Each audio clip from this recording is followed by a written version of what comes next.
No, this is not part of the line locomotive. This is a baby bench vise that I'm building with a 2-inch or 50mm jaw width. So I may be showing some video of this in the future. We'll see how we get on.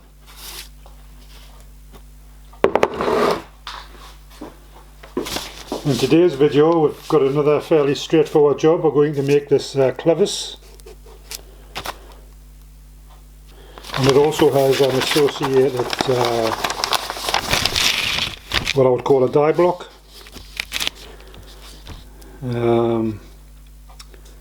which we'll do at the same time.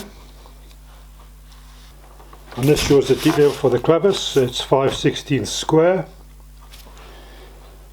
So I need a bit of bar. So if I take 5/16 and divide that by the cosine of 45 degrees, that's 0.44 inches. So we only have enough half an inch diameter bar will get us that Clevis. So this is material I have, which is 20mm diameter, so we'll just turn this end down to 1/2 inch and cut a piece off. So in this video I'm going to be talking inches quite a bit, because I'm going to be doing this on a horizontal mill, which is a completely imperial machine.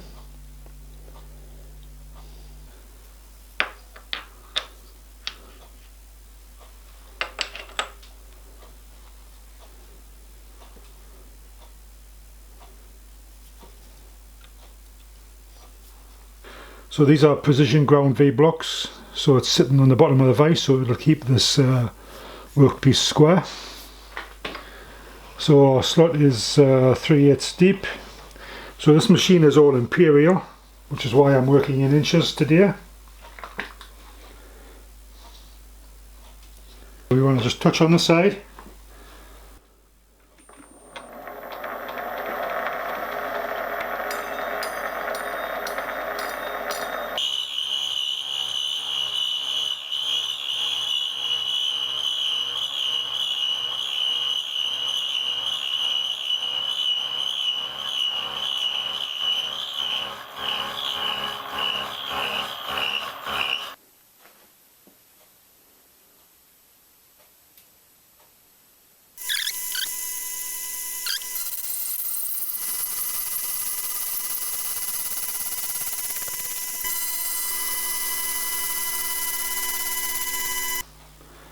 So we'll just see how close we are. See if you can see it there. I don't know if you can. 312 thou, just a little under slightly. Maybe 310, 12. It's pretty much bang on.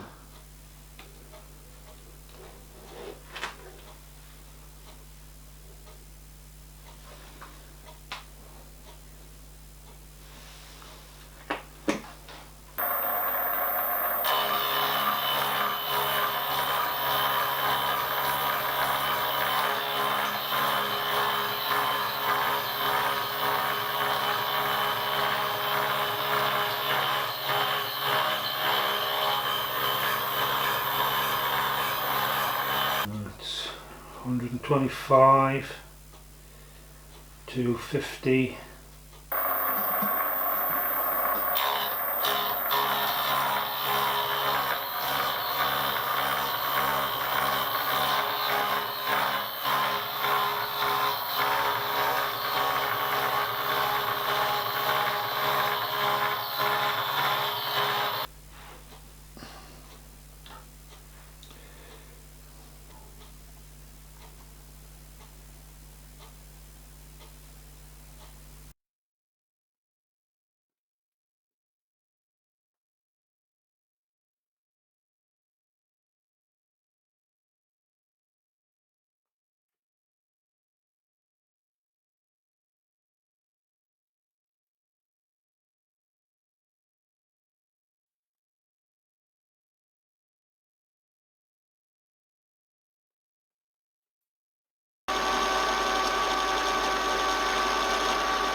Yeah, the tool's bent.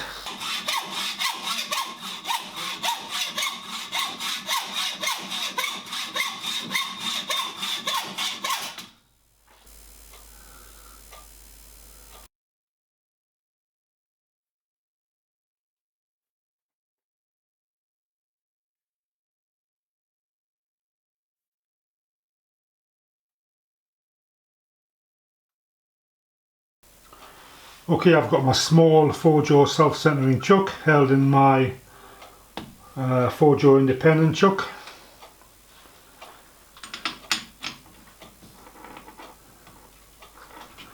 So this should hold this quite nicely.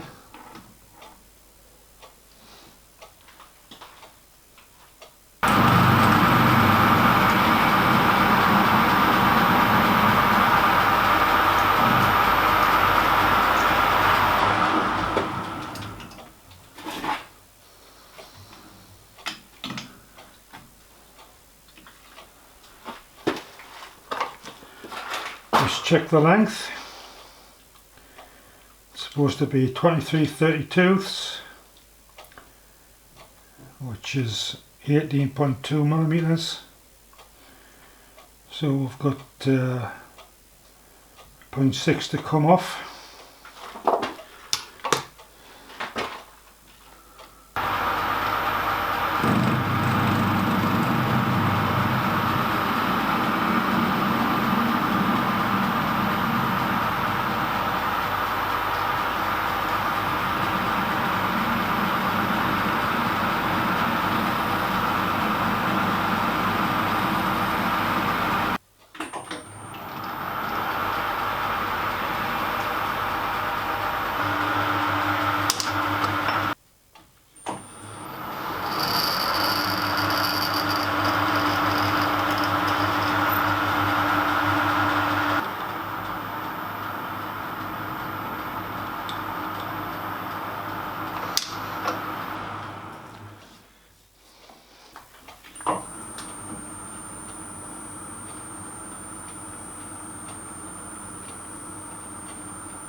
Okay, so it just remains to file a radius on the end. For this I would normally make a little hardened disc or filing button, but a viewer suggested just leaving them soft and just letting them roll in the hole. So that's what I'm doing here. So thanks for that tip. We'll see how we get on.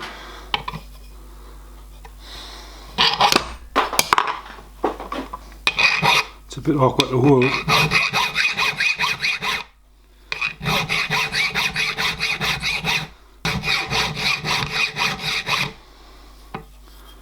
So that's them rolling there now.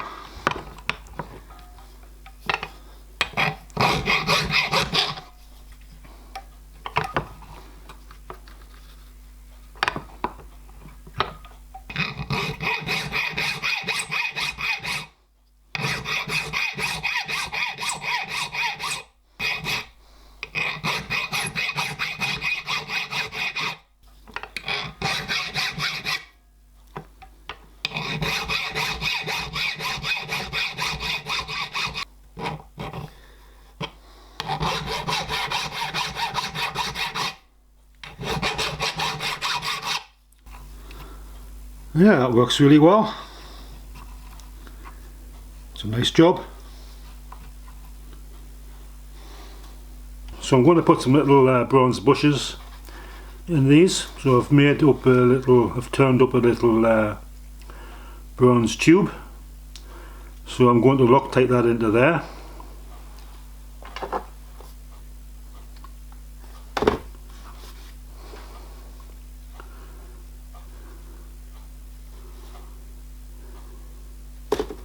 Push that in.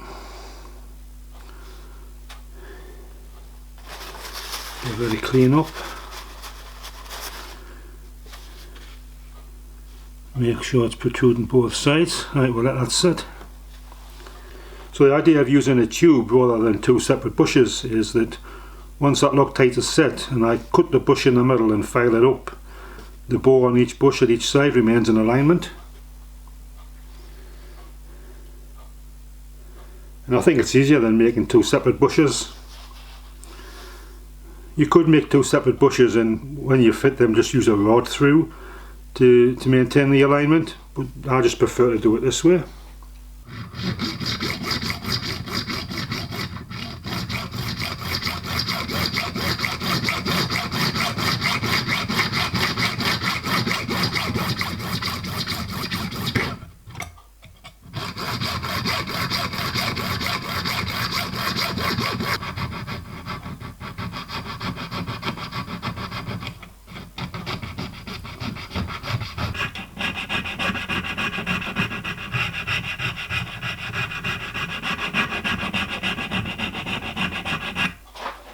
To finish these off, I'm just using a scrap piece of granite off a bench top, starting off with some 120 emery paper, hold it on with a couple of clamps, touch of WD-40,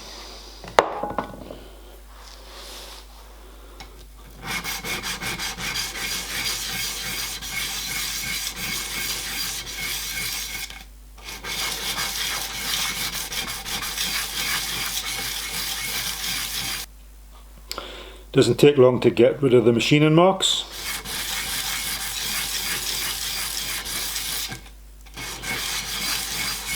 Got some 400 wet and dry, or 320 would do probably. What WD-40.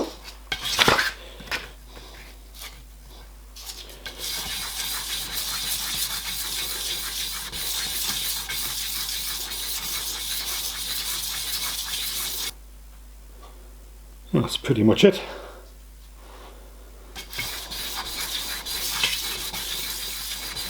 Okay, so I think we can go ahead with the die block.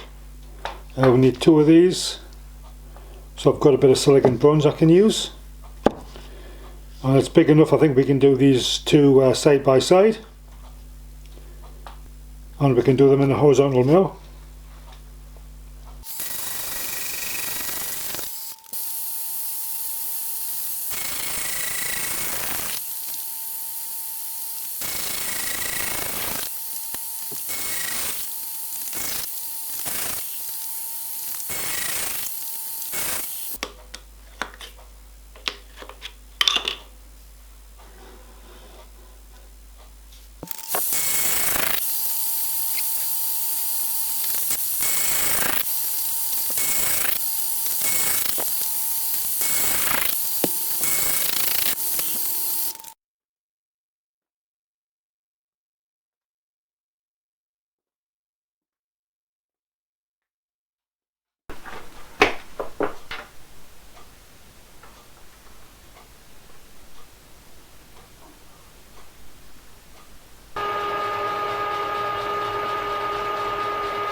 So this is where these parts fit on the engine.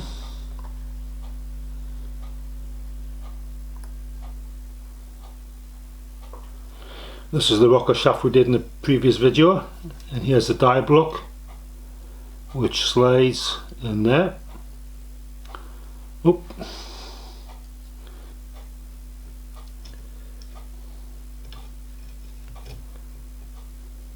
Okay, there we go.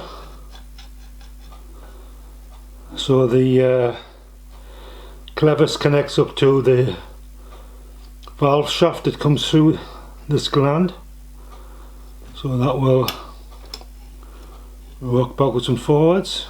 Now I suspect there's some interference there, which we may have to deal with, but we'll see.